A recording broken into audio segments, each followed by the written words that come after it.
자신들이 스쿠비두 시리즈의 주인공이라 생각하는 미친 연놈들이 안 해도 될 복귀를 했습니다. 스쿠비두를 아작내고 말겠다는 확고한 의지를 200% 발휘한 민디 켈링의 HBO 맥스 벨마. 지난 시즌에서 살인마를 밝혀낸 벨마는 유명인사가 되어 권력을 누립니다. 프레드는 범인이었던 자기 엄마가 에드나 박사의 귀신에 씌었던 거라 생각하며 기독교에 귀의하고 미스터리 사건 조사에 관심을 기울입니다. 노빌은 프레드 엄마를 죽인 죄책감에 시달리며 환영을 보고 그걸 지우기 위해 간식을 먹습니다. 데프니는 자기 집에 새들어 살게 된 전직 헥스걸의 딸 엠버와 친해지고 마녀가 됩니다. 벨마와 데프니는 정식으로 사귀게 되었고 벨마 엄마는 프레드 아빠와 썸을 타고 벨마 아빠는 소피에게 청혼하고 노빌은 전 시즌에서 뇌를 적출당한 롤레와 사귀입니다. 그리고 이런 상황 속에서 새로운 미스터리 사건이 터지는데 백인 중년 남성들이 성기를 뜯긴 채 살해당하는 사건이었습니다. 피해자들이 성기가 뜯겼으니 사람들은 범인이 여자라고 생각하고 두려움에 빠집니다. 범인이 마녀란 정황이 나오자 엠버가 진범으로 몰려 마녀 사랑당할 위기에 처하자 벨마가 범인은 성기가 큰 사람만 노린 거라고 조작해서 다들 안심합니다.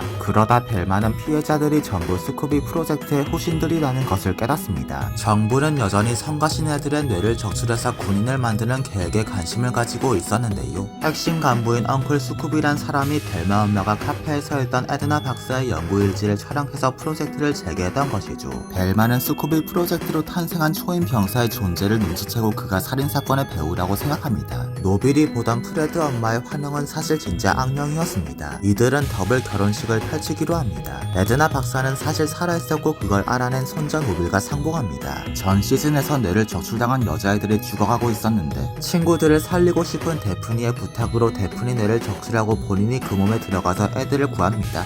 벨마는 결국 Hello, Velma. I'm Scrappy. 스쿠비 프로젝트의 결과물인 스크래피를 만납니다. 원작 시리즈에서 스쿠비두의 사촌동생으로 나오는 개에 맞습니다. 스크래피는 자신은 범인이 아닌 개 한마디에 불과하며 군인들이 진범이라 주장하는데요. 는 개뿔이고 스크래피가 범인 맞습니다. 실험에서 학대받은 기억 때문에 프로젝트 간부들을 몰살시키고 인간의 육체로 뇌를 옮겨 도주하고자 벨마를 이용했지만 사실 거짓임을 간파한 벨마에 의해 진공청소기로 제압당합니다. 하지만 수수께끼의 인물인 엉클 스쿠비가 남아있었는데요.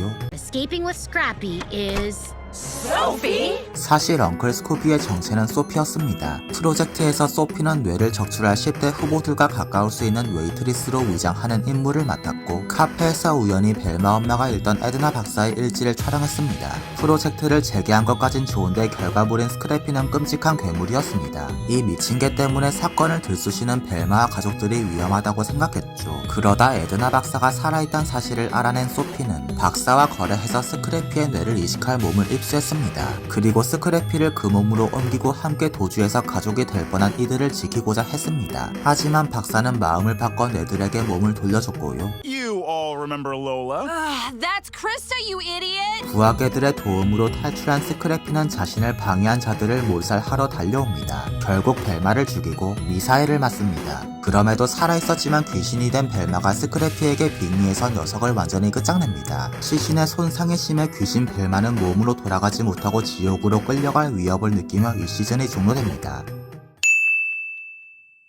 벨마 시즌2는 객관적으로 일단 1시즌보단 나아졌다는 평을 할 수 있긴 합니다. 1시즌 때 사상 성별 인종 안 가리고 모두가 대동단결해서 비난을 퍼붓자 쫄리기라도 했는지 좀 조심스러워진 듯한 느낌을 주는데요. 예시로 전 시즌이 잔인하고 징그러운 장면을 쓸데없이 남발해서 매화 역겨움을 토로했는데 이 시즌은 살인 장면 등의 유혈 묘사는 최대한 가리고 징그러운 장면도 줄였습니다. 정치적 올바름 같은 민감한 이슈를 다루는 부분도 전 시즌만큼 노골적이진 않고 만화에서 차지하는 비중도 상당히 줄었습니다. 마약 밀매나 하던 데프니는 이제 그런 장면은 일절없으며 친구들을 위해 자기 몸을 양도할 정도로 착하고 순진한 소녀가 되었습니다. 프레드는 여전히 전응하게 나오지만 아버지와 관계를 개선시키거나 하는 등 약간의 성장 서사가 생기긴 했고요. 노빌은 이유가 이상하긴 하지만 폭식 캐릭터성이 애매하게 남아 추가되어 아주 약간 쉐기에 가까워졌습니다. 벨마는 여전히 비호감입니다. 데프니는 자기 정체성을 찾고 싶어서 마녀가 되었는데 벨마가 그건 멍청한 짓이라고 부정하는 장면이 있습니다. 데프니가 니가 내 여자친구라면 날 좀 지지해줄 순 없냐고 호소하지만 It's not the unknown that freaks me out. It's idiots like you who ignore facts and science that do. 이런 말을 짓거리죠. 하지만 후반부에 사과하면서 최소한 전보단 인성이 나아진 느낌을 약간은 줍니다. 눈살만 찌푸려지는 얼굴 개그도 안합니다. 물론 아예 없지는 않습니다. 하지만 어디까지나 조금 나아졌을 뿐이고 이만화는 애초에 스쿠비두를 근본으로 둔 만큼 좋은 평가는 불가능합니다. 민감한 사회적 이슈나 선정적인 부분은 겁먹고 조심스럽게 다루면서 스쿠비두를 부정하고 모욕하고 짓밟는 것만큼은 여전히 혼신의 힘을 다합니다. 벨마가 외적으로 가장 비판받았던 게 스쿠비두를 어린이 쇼에나 어울리는 캐릭터라며 자기네 작품에서 빼다는 헛소리가 있는데요. 이 망언에 분노한 사람들을 비운 듯 1화에서 프레드가 개들을 데리고 미스터리 사건을 조사하다 Maybe solving mysteries with dogs is a mistake. 라는 대사를 합니다. 그리고 조심스러워졌다곤 했지만 여전히 민감한 사회적 이슈를 가지고 스토리를 짜거나 개그 장면을 연출하는 데서 허접한 실력을 드러냅니다. 한 예시로 벨마의 엄마가 이런 대사를 합니다. But I knew you'd get excited about science again. Soon you'll be like, I can't think of a famous woman scientist. 이 대사를 바보 같은 캐릭터가 했다면 그냥 개그로 넘길 수 있었겠지만 똑똑한 캐릭터인 벨마 엄마가 한 데서 그 의도를 알 수 있죠. 역사에 이름을 남긴 과학자의 남성들 비율이 좀 더 높긴 하지만 위대한 여성 과학자도 아주 많습니다. 그런 의미에서 유명한 과학자는 남자밖에 없다는 뉘앙스의 이 대사는 그분들께 모욕이란 생각이 드네요. 이 대사 직후 역사적인 과학자랍시고 언급한 게 아인슈타인인데 대사 쓴 게 누군진 모르겠지만 아는 과학자가 아인슈타인밖에 없는 건 아닌가 의구심이 듭니다. 거기다 1시즌보다 좀 낫다 정도지 여전히 쓰레기 같은 각본, 3유 AI 플랫폼으로 돌린 것만도 못한 수준 낮은 스토리, 스쿠비도 비하 빼고 묘사가 조심스러워지면서 그나마 있던 자극성도 소멸하여 모든 에피소드의 전개가 지루하기 짝이 없습니다. 1시즌이 음식물 찌꺼기를 기염하는 쓰레기를 보여주는 느낌이었다면 2시즌은 그걸 비닐봉투 안에 넣어서 보여주는 느낌이네요. 벨마 1시즌이 끝난 후 2023년 9월에 또 다른 스쿠비두 작품이 나왔습니다. DC 코믹스의 슈퍼맨과 콜라보한 OVA인데요. 여기선 스쿠비두도 나오고 다른 애들도 기존의 디자인으로 등장합니다. 프레드가 할리퀸의 미모에 해벌레거리고 데프니가 그걸 질투하는, 벨마 제작진이 봤으면 거품 물고 발광했을 클리셰적인 장면도 나옵니다. 보이스도 전원 기존의 전담 성우들이 했습니다. 역시 벨마 1시즌이 끝나고 방영한 틴타이탄고의 워너브라더스 100주년 에피소드에서도 기존 디자인들로 등장했습니다. 디즈니 인어공주도 그렇고 어떤 IP에 좀 민감한 변화가 가미된 채 미디어가 나오면 그게 기존의 것을 지우고 새로운 것으로 대체된다는 착각을 자주 불러일으키는데요.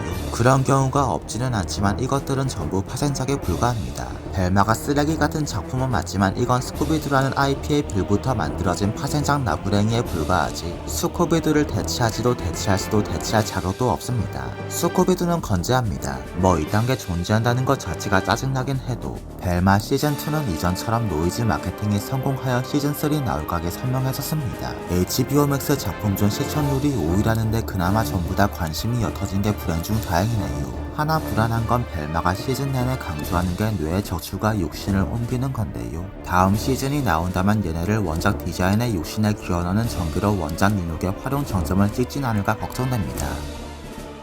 HBO 벨마를 죽여준 스크래피를 위해 기도합시다. 비록 수십 년간 스쿠비두 팬덤의 증오를 받아온 사악한 짐승이지만 벨마를 죽인 그 업적은 우리 모두가 기억할 것입니다. 구독과 좋아요 부탁드리고 지금까지 모자빌런이었습니다. 감사합니다.